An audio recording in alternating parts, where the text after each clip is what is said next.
Hello friends, नमस्कार। आप सभी को नमस्कार, सभी का वेलकम इस क्लास में। You all are welcome to this class. Live class में जितने स्टूडेंट्स ऑलरेडी ज्वाइन कर चुके हैं, क्विकली वो कंफर्म कर देंगे आपका ऑडियो वीडियो आपको एक्सेसिबल है। All students in the live class please confirm quickly your audio video is accessible. कर दीजिए confirm so that we can start the discussion.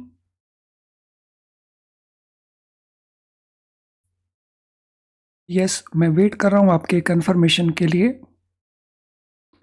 तो चलें शुरू करते हैं। फ्रेंड्स, हम इस क्लास को इस लेसन को कंटिन्यू कर रहे हैं फ्रॉम द प्रीवियस सेशन, जिसमें हम डिस्कस कर रहे थे रिस्क के जो डिफरेंट मेजर्स हैं। फ्रेंड्स, ध्यान रहे ये हमारी बेस बिल्डिंग क्लास है, जिसमें अपने अंडरस्टैंडिंग को बेस को हम स्ट्रॉन्ग कर रहे हैं। पहले हम इसमें कॉन्सेप्ट डिस्कस करते हैं, फिर उसके साथ रिलेटेड क्वेश्चन को डिस्कस करते हैं। तो चलिए कंटिन्यू करें इस डिस्कशन को। लास्ट सेशन के अंदर हमने लास्ट पार्ट में सेंसिटिविटी एनालिसिस को डिस्कस किया था, और अब हम वोलेटिलिटी एनालिसिस को डिस्कस करेंगे। अगर आपने प्रीवियस सेशन वॉच नहीं किया तो उसको आपको ज़रूर वॉच कर लेना चाहिए। नाउ वोलेटिलिटी क्या है? What is volatility? Volatility reflects stability or instability of a random variable. So random variable जैसे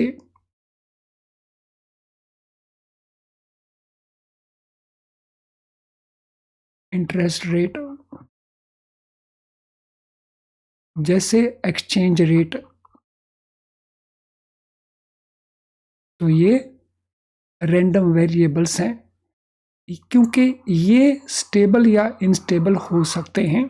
सो दे कैन बी स्टेबल और दे कैन बी इनस्टेबल, जिनके कारण हमारा जो एसेट हैं उनकी वैल्यू में फ्लक्चुएशंस आती हैं। उन्हीं फ्लक्चुएशंस को हम कहते हैं वोलेटिलिटी। तो हमारे एसेट्स की वैल्यू में फ्लक्चुएशंस का आ जाना because of uncertainty in random variables, तो it could be stability, it could be instability. तो इस फिनोमेना को हम कहते हैं volatility. Example of random variable can be earning, हमारे प्रॉफिट के ऊपर impact, mark to market values यानी current value, market value, losses because of default, और ये किन के कारण आते हैं? इंटरेस्ट रेट चेंजेस के कारण, एक्सचेंज रेट चेंजेस के कारण। तो ये हमारे रैंडम वेरिएबल्स की एग्जाम्पल हैं। यानी अर्निंग हो गया हमारा प्रॉफिट, नेट इंटरेस्ट इनकम या net interest margin, mark to market value, तो ये होगी हमारी current value of the security, market value of the security, या losses because of defaults. Volatility is a common statistical measure of dispersion around the average of any random variable. तो volatility क्या है? ये एक statistical method है और बहुत common statistical method है, और ये डिस्पर्शन से रिलेटेड मेथड है। इस मेथड को हम कहते हैं स्टैंडर्ड डेविएशन। सो जब भी हमने वोलेटिलिटी कैलकुलेट करनी है तो वी कैलकुलेट स्टैंडर्ड डेविएशन, और this is around the averages of any random variable. तो ये एवरेजेस के आसपास घूमता है। अभी जब हम प्रैक्टिकली करेंगे तो ये हमें और बेटर अंडरस्टैंड हो जाएगा। It is calculated as standard deviation of value of these variables. तो इसका हम कैलकुलेशन कैसे करते हैं? जैसे मैंने यहाँ पे लिखा है, इसका कैलकुलेशन हम करते हैं in the form of standard deviation.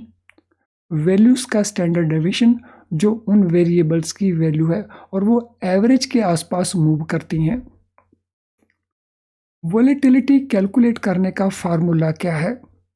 तो वोलेटिलिटी को हम कैलकुलेट करते हैं, so formula of standard deviation, तो ये उसका स्टैटिस्टिकल सिंबल है, S T means standard deviation, और ये उसका फार्मूला है। रैंडम वेरिएबल का पहले हम वेरिएंस कैलकुलेट करते हैं और फिर उस वेरिएंस को हम स्क्वायर रूट कैलकुलेट करके कैलकुलेशन कर लेते हैं। तो पहले हम इसमें मीन को कैलकुलेट करते हैं और फिर डेविएशंस फ्रॉम मीन कितनी है उनको कैलकुलेट करते हैं। फिर इन डेविएशंस को हम स्क्वायर करते हैं, उसके बेसिस के ऊपर हम वेरिएंस निकालते हैं और वेरिएंस के बेसिस के ऊपर हम स्टैंडर्ड डेविएशन कैलकुलेट करते हैं। तो ये उसका प्रोसेस है, पहले मीन कैलकुलेट करना, मीन मीन्स एवरेज कैलकुलेट करना उन रैंडम वेरिएबल्स का, उसके बेसिस के ऊपर इंडिविजुअल रैंडम वेरिएबल की वैल्यू और मीन दोनों की वैल्यू में जो डिफरेंस है वो कैलकुलेट करेंगे। फिर उस डिफरेंस को हम स्क्वायर करेंगे, फिर उसके बेसिस के ऊपर हम वेरिएंस कैलकुलेट करेंगे, फिर स्टैंडर्ड डेविएशन को कैलकुलेट करेंगे। Implicit or implied volatility may be computed using option prices if quoted in the market using Block and Scholes option pricing formula। ये जो केवल जानकारी के लिए है। कई बार क्वेश्चन पूछ लिया जाता है कि ब्लैक एंड शोल्स का जो ऑप्शन प्राइसिंग का फार्मूला है उसके साथ हम क्या कैलकुलेट करते हैं। इम्प्लिसिट वॉलेटिलिटी हमने कैलकुलेट करनी हो, इम्प्लाइड वॉलेटिलिटी हमने कैलकुलेट करना हो यूजिंग ऑप्शन प्राइसेस को, तो उसमें हम ब्लैक एंड शोल्स की ऑप्शन प्राइसिंग फार्मूले को यूज कर सकते हैं। तो ब्लैक एंड शोल्स का जो ऑप्शन प्राइसिंग फार्मूला है, तो दिस इज दैट फार्मूला। तो यहाँ पे वो फार्मूला बताया गया है। अब हम बात करेंगे इम्प्लाइड वॉलेटिलिटी की।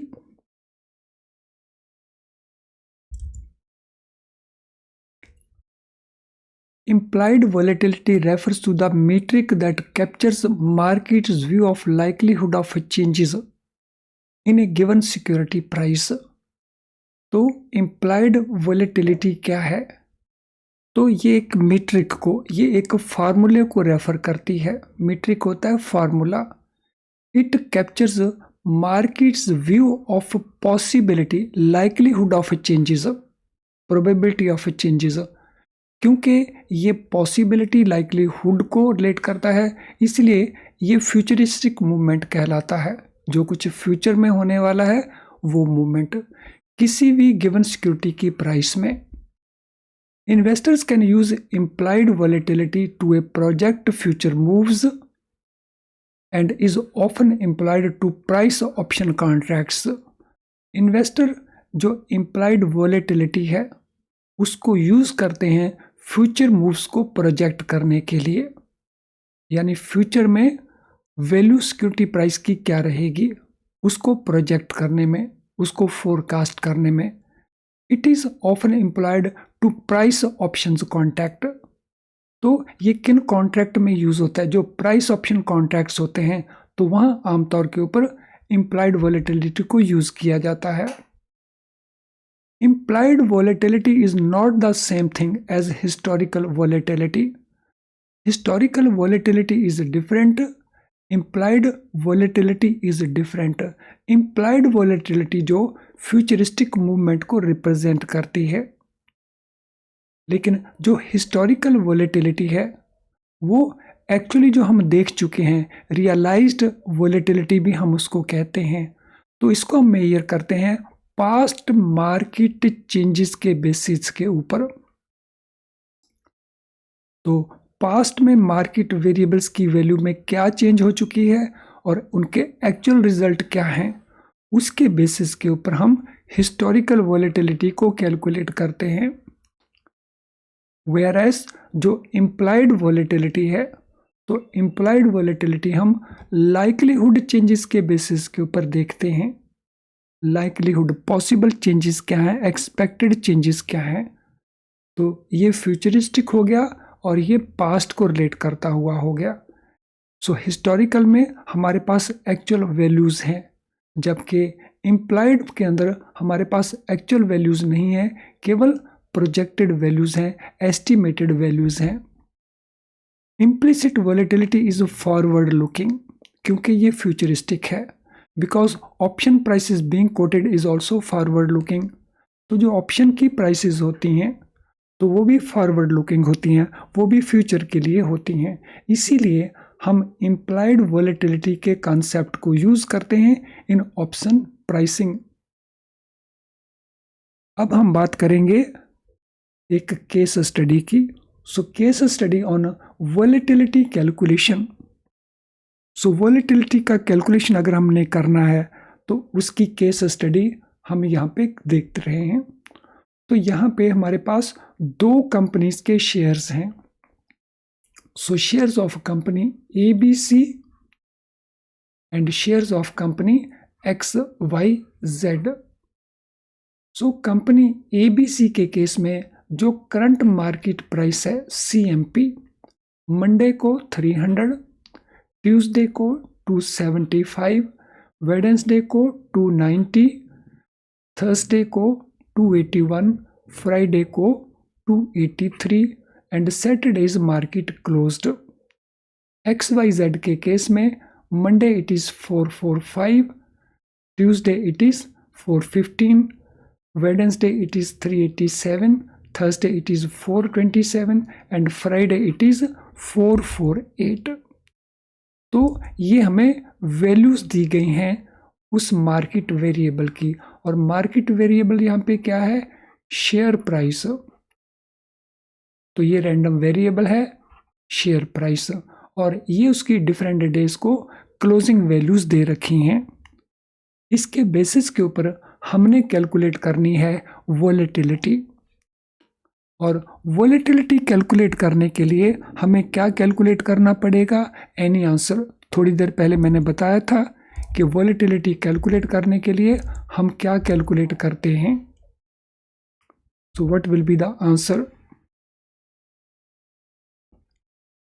तो अगर हमने वॉलेटिलिटी कैलकुलेट करनी है, व्हाट डू वी कैलकुलेट, हम कैलकुलेट करते हैं स्टैंडर्ड डेविएशन। सो जब भी हमने वॉलेटिलिटी कैलकुलेट करनी है, so we calculate standard deviation. और स्टैंडर्ड डेविएशन एक स्टैटिस्टिकल टूल है। और स्टैंडर्ड डेविएशन कैलकुलेट करने से के लिए हमें सबसे पहला स्टेप क्या लेना होता है, वो भी मैंने थोड़ी देर पहले एक्सप्लेन किया था। Can you recall what is first step to calculate standard deviation. तो उसके लिए हम कैलकुलेट करते हैं मीन को। मीन मीन्स एवरेज को। So we calculate mean. So mean means average. और मीन कैलकुलेट करने के लिए पहले हम इसमें ले लेते हैं ABC के वैल्यू को। ABC की जो वैल्यू यहाँ पे दे रखी हैं, हम उन वैल्यूज़ को यहाँ पे रिप्रोड्यूस कर रहे हैं। सो 300, 275, 290, 282, 283। और मीन कैलकुलेट करने के लिए हम क्या करेंगे, पहले इन वैल्यूज़ को टोटल कर लेंगे और ये हमारा टोटल आ जाएगा। सो टोटल को हम डिवाइड कर देंगे नंबर ऑफ ऑब्जर्वेशंस के साथ। नंबर ऑफ ऑब्जर्वेशंस, कितनी ऑब्जर्वेशंस हैं, 1, 2, 3, 4 and 5। So 1430 divided by 5, so we get the value 286। तो ये हमारी मीन की वैल्यू है। और इधर हम वेरिएंस को कैलकुलेट करेंगे। तो पहले हमने मीन को कैलकुलेट किया, अब हमारा सेकंड स्टेप क्या होगा, मीन से डेविएशंस क्या है इंडिविजुअल वैल्यू की। सो मंडे का इंडिविजुअल वैल्यू 300 है और मीन 286 है। तो दिस मीन डेविएशन कितना हुआ, सो डेविएशन हुआ -14 का। सो ये हमारा डेविएशन है। सो डेविएशन को आमतौर के ऊपर हम स्मॉल x की फॉर्म में लिखते हैं और इसके स्क्वायर को हम इसके स्क्वायर के तौर के ऊपर लिखते हैं। तो -14 आ गया मंडे का डेविएशन। ट्यूसडे का डेविएशन कितना आया? सो 286 माइनस 275, तो यहाँ पॉजिटिव 11 आ जाएगा। नेक्स्ट 286 माइनस 290, तो यहाँ पे -4 आ गया। फिर 286 माइनस 282, पॉजिटिव 4 आ गया। 286 माइनस 283, तो पॉजिटिव 3 आ गया। अब हमने इसका स्क्वायर कर लेना है। 14 इंटू 14 -14 इंटू -14, तो ये बन जाएगा पॉजिटिव 196। 11 इंटू 11, ये बन जाएगा 121 पॉजिटिव। -4 इंटू -4, तो ये बन जाएगा 16 पॉजिटिव। 4 इंटू 4, ये भी पॉजिटिव 16। 3 इंटू 3, ये पॉजिटिव 9। तो इसका अब हम टोटल कर लेंगे। सो टोटल हमारे पास आ गया है 358। सो दिस इज अवर टोटल। अब हमने इसके बेसिस के ऊपर वेरिएंस को कैलकुलेट करना है। वेरिएंस को कैलकुलेट करने के लिए हमने क्या करना है? जो सम ऑफ डेविएशंस का स्क्वायर है, तो सम कितना है? 358। इन डेविएशन का ये स्क्वायर है, तो इन डेविएशन का जो टोटल है इनके स्क्वायर का ये सम है। तो sum of square of deviations divided by number of observations, तो sum of square of deviations 358 है और डेविएशन नंबर ऑफ ऑब्जर्वेशन 5 है। तो इसको कैलकुलेट कर दीजिए। You will find the value of variance. तो वेरिएंस की वैल्यू कितनी आ गई? वेरिएंस की वैल्यू आ जाएगी राउंड करके 72। तो हमारे पास ये वैल्यू 72 आ गई। तो ये हो गया हमारा वेरिएंस। अब वेरिएंस के बेसिस के ऊपर हम कैलकुलेट कर लेंगे स्टैंडर्ड डेविएशन को। सो स्टैंडर्ड डेविएशन कैसे निकालेंगे? So standard deviation is equal to variance का स्क्वायर रूट। तो 72 का हम स्क्वायर रूट कैलकुलेट कर लेंगे। सो स्क्वायर रूट कितना कैलकुलेट हो जाएगा? So square root will be 8.49। तो ये हमारी वॉलेटिलिटी है। So this is standard deviation. So this is called volatility. तो ये होगी हमारी ABC के केस में वॉलेटिलिटी। अब आपने पहले कैलकुलेट करना है XYZ का मीन। तो XYZ का मीन कैलकुलेट कर दीजिए। Yes, calculate mean of XYZ। XYZ के मीन को कैलकुलेट कर दीजिए।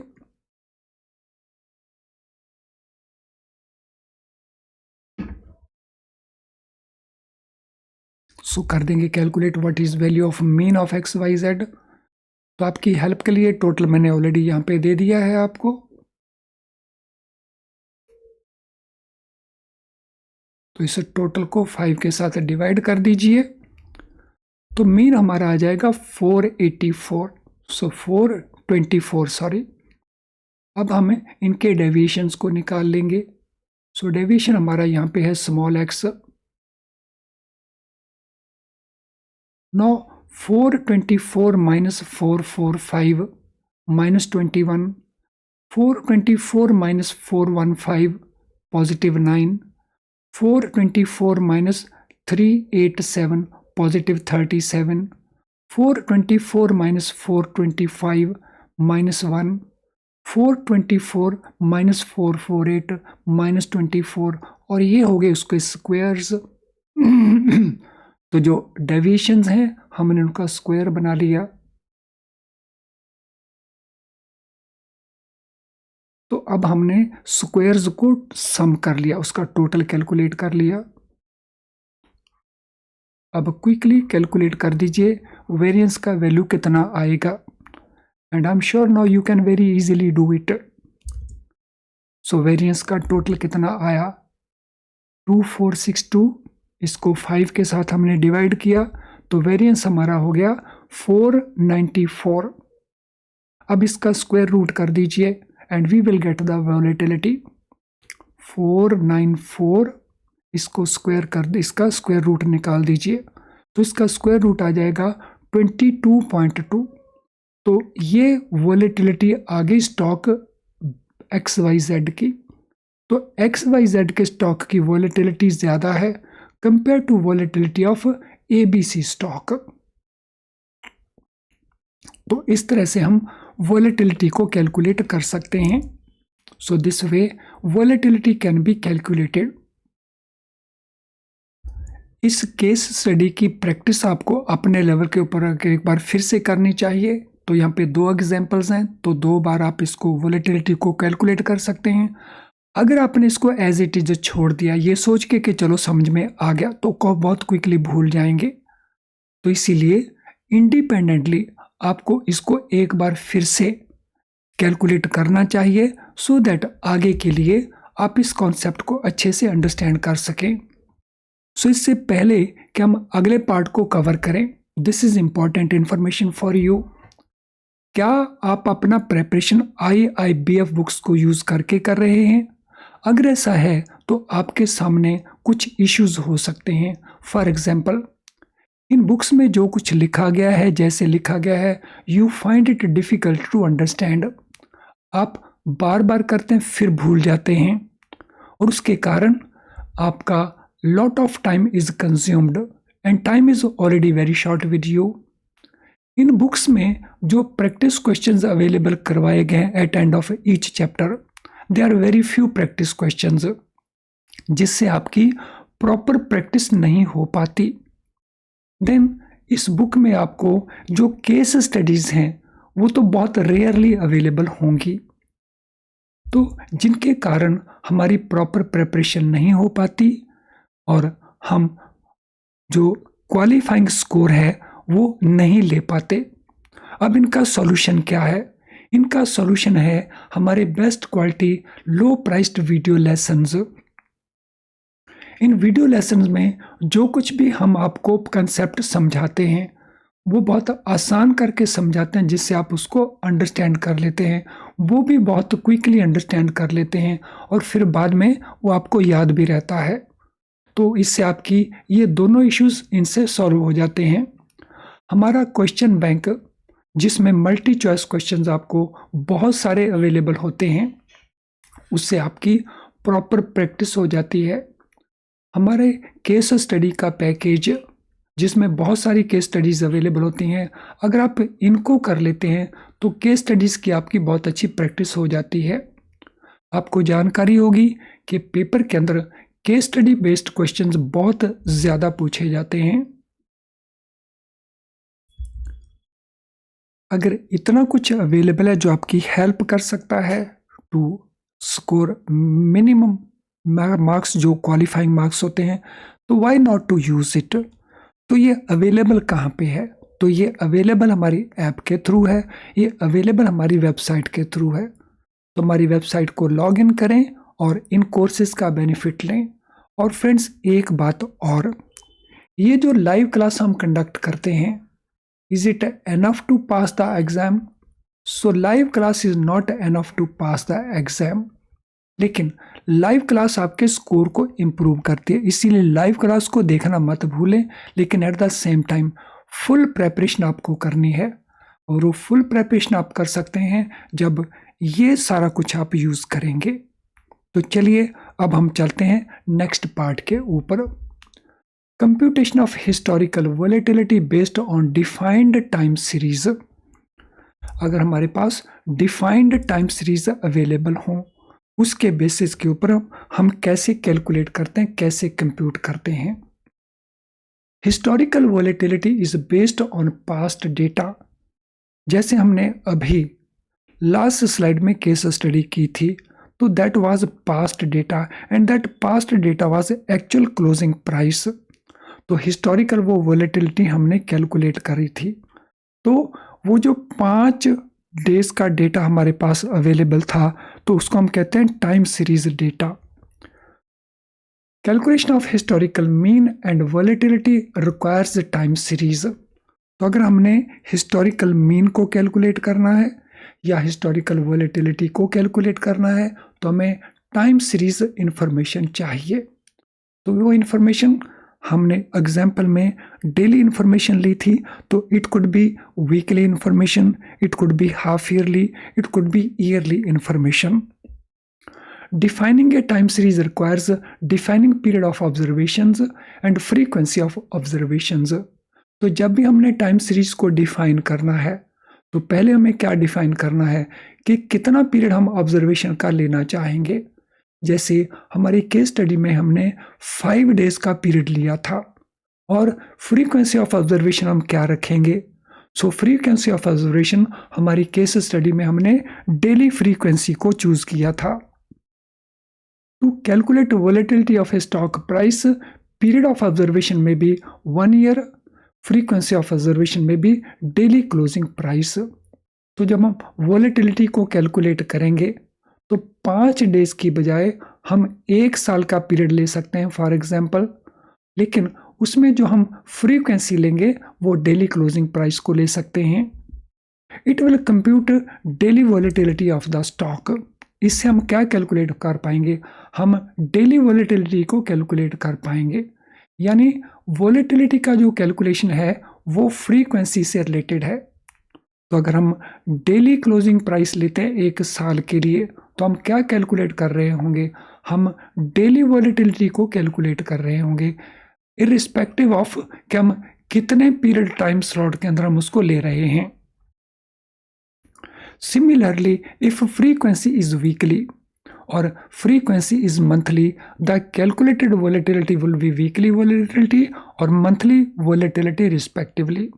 तो अगर हम 1 साल के लिए वीकली क्लोजिंग प्राइसेस लेते हैं या 1 साल के लिए हम मंथली क्लोजिंग प्राइसेस लेते हैं eight close of every month, तो जो वॉलेटिलिटी हम कैलकुलेट करेंगे वो वॉलेटिलिटी वीकली बेसिस के ऊपर वीकली वॉलेटिलिटी और मंथली फ्रीक्वेंसी के बेसिस के ऊपर it will be monthly frequency monthly volatility. The daily volatility can be converted into weekly और monthly volatility using square root of time rule as under. अगर हमने daily volatility को convert करना है weekly volatility में या मंथली वॉलेटिलिटी में या ईयरली वॉलेटिलिटी में, तो वो कैलकुलेशन पॉसिबल है। तो उसके लिए हम क्या करते हैं, square root of time rule हम करते हैं। और वो कैसे करेंगे, वो हम करेंगे इस तरह से, volatility over a time horizon T, daily volatility into square root of that T. तो अगर हमने वीकली बेसिस के ऊपर टाइम लेना है तो टाइम हॉरिजन वीकली हमारा टी बन जाएगा। तो वॉलेटिलिटी ओवर वीकली, तो उसमें हम क्या करेंगे, डेली वॉलेटिलिटी को ले लेंगे जो हमने कैलकुलेट की और फिर मल्टीप्लाई कर देंगे square root of that T. तो अगर हमने वीकली लिया है तो वीक के डेज का हम कैलकुलेशन स्क्वायर रूट बना लेंगे, अगर हमने मंथली लिया तो मंथली बेसिस के ऊपर, अगर हमने ईयरली लिया है तो ईयरली बेसिस के ऊपर हम उसका स्क्वायर रूट कैलकुलेट कर लेंगे। नो ये हो गया हमारा formula to calculate. So I hope यहाँ तक जो कुछ भी हमने किया वो हमने अच्छे से अंडरस्टैंड कर लिया है। फ्रेंड्स, आज के सेशन से रिलेटेड अगर आपका कोई भी क्वेश्चन हो तो आप अपने क्वेश्चन को इस वीडियो के कमेंट बॉक्स में टाइप कर सकते हैं, तो वहाँ से सूटेबली हम आपको रिप्लाई कर देंगे। इसी तरह से ही अगर आपकी कोई और क्वेरी है तो आप अपनी क्वेरी हमें पोस्ट कर सकते हो हमारे इस ईमेल आईडी के ऊपर। तो ये जीमेल आईडी है, तो यहाँ पे आप अपनी क्वेरी को पोस्ट कर सकते हो, तो उसको भी सूटेबली रिप्लाई करके हम आपकी हेल्प कर देंगे। फ्रेंड, आज का सेशन अगर आपको यूज़फुल लगा तो इसे लाइक करने में संकोच ना करें। आपका लाइक करना means we will be helping other students. ऐसा क्यों? क्योंकि यूट्यूब उन लेसन्स को और बहुत सारे स्टूडेंट्स को दिखाने की कोशिश करता है जिन सेशन को लाइक किया गया। आप दूसरे स्टूडेंट की हेल्प इस वीडियो के लिंक को शेयर करके भी कर सकते हैं। तो अपने व्हाट्सएप ग्रुप में, अपने फेसबुक पेज के ऊपर अगर इसके लिंक को शेयर करेंगे तो आपके फ्रेंड्स, आपके कोलीग्स भी इस लेसन का बेनिफिट ले सकेंगे। फ्रेंड, हमारा चैनल अगर आपने अभी तक सब्सक्राइब नहीं किया है तो उसको सब्सक्राइब ज़रूर कर लें, अदरवाइज़ आपकी बहुत सारी क्लासेस मिस हो रही होंगी। तो उसको सब्सक्राइब ही ना करें, बेल आइकन को भी पुश साथ करना ज़रूरी होगा, क्योंकि बेल आइकन के साथ ही हमारे नोटिफिकेशन आपको टाइमली बेसिस के ऊपर मिल पाएंगे। तो चलिए अब आज की इस क्लास को हम वाइंड अप करेंगे। तो हम इससे रिलेटेड जो क्वेश्चंस हैं या जो और कॉन्सेप्ट हैं उनको हम कंटिन्यू करेंगे अदर लेसन्स में। तो चलिए अब वाइंड अप करते हैं। Thank you friends and all the best.